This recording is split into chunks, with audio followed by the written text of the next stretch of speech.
Greg and Abby had been married for 15 years. They had grown up together, attending school since they were both 8 years old.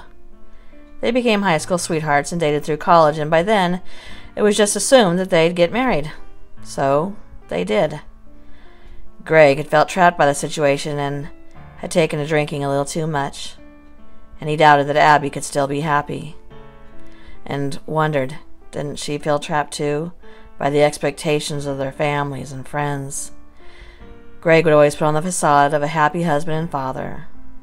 Their marriage had produced 2 children, a 10-year-old son, Garrison, and an 8-year-old daughter, Mandy.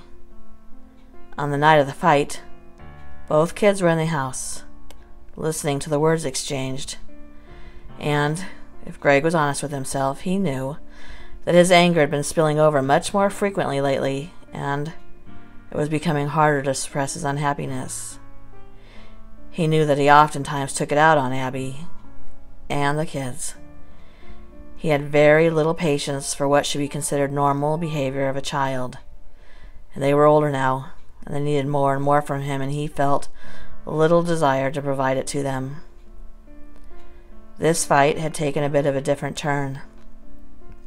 He'd come home from work after a drink or 2, maybe more, and when he walked into his home, he saw that his wife and children were sitting at the kitchen table. Abby had made dinner, Garrison's favorite meal. Shit, he thought, as he saw the balloons and the cake. He'd forgotten. It was Garrison's birthday. As he stood there by the table, no one acknowledged him. They didn't even look his way. They kept going on with their conversation and eating their meal, and because Greg was already feeling guilty, his nerves were on edge, and it was infuriating him that no one would even look at him. He was waiting to get the lashing that Abby would certainly give him. How dare they act like I don't even matter? He pounded his fist on the table. He demanded that they say something. Slowly, they turned their heads towards him, looked at him, and went back to their conversation. Greg picked up the cake and threw it. Oh, I see. That's how it's going to be.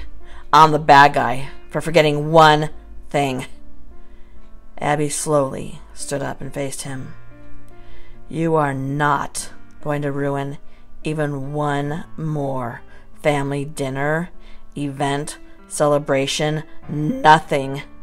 This is my house, yelled Greg, and I'll do what I want.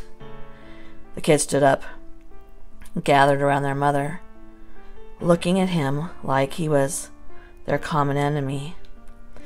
Damn it, Abby! Greg was slurring his words a bit, too. I'm so sick of you turning the kids against me. I don't have to do that, Greg. You do that. You forgot Garrett's birthday. You forget anniversaries. You can't sober up. He picked up a chair and he threw it. He'd never done that before. He swore that he would not be his father. He'd always sworn that he would never scare his kids, that he wouldn't succumb to the alcohol, but here he was. His children were scared now. You make me this person, Abby. There he went, blaming her for his behavior. He was exactly like his father.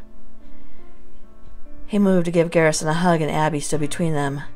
Greg could see the fury in his wife's eyes. She grabbed her purse and keys and told the kids to get in the car, and as the kids left, she looked Greg right in the eyes, and she told him that she was done, that he'd better get his shit together because she was sick of it.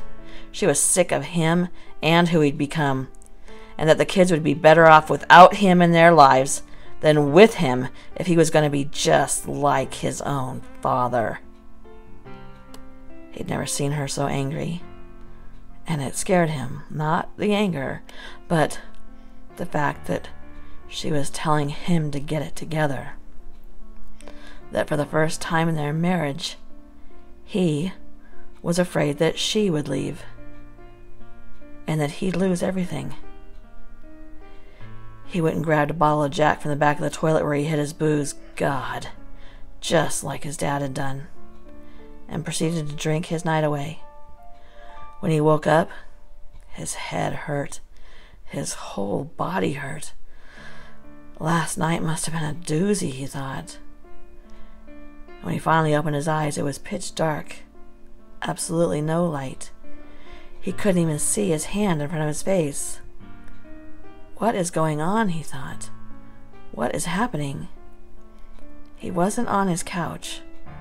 Where was he? He began to feel around. There was cold concrete underneath him.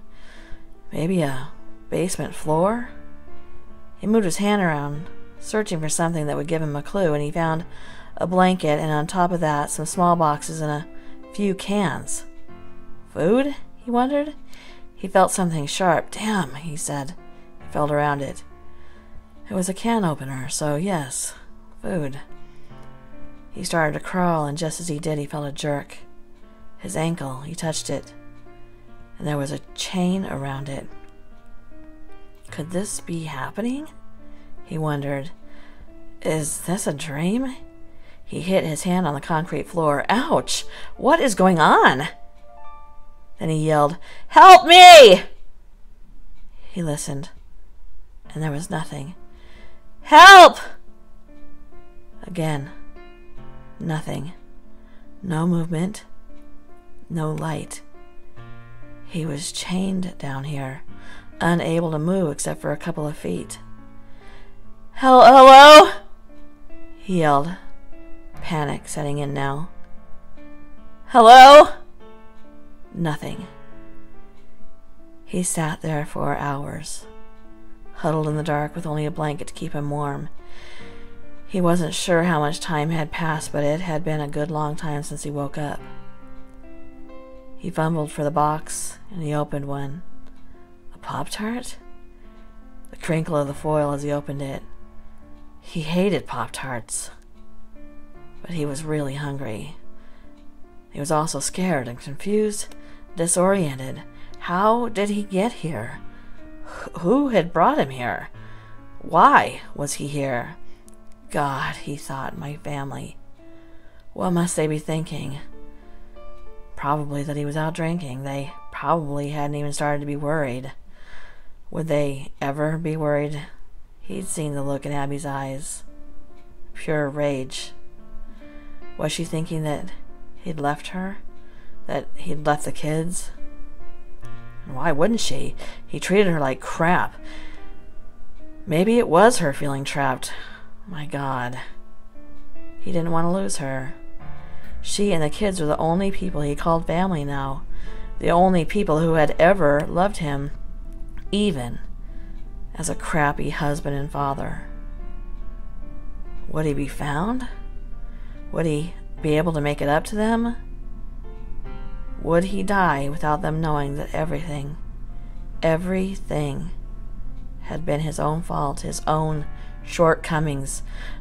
Or would they be glad that he was gone and Abby was right?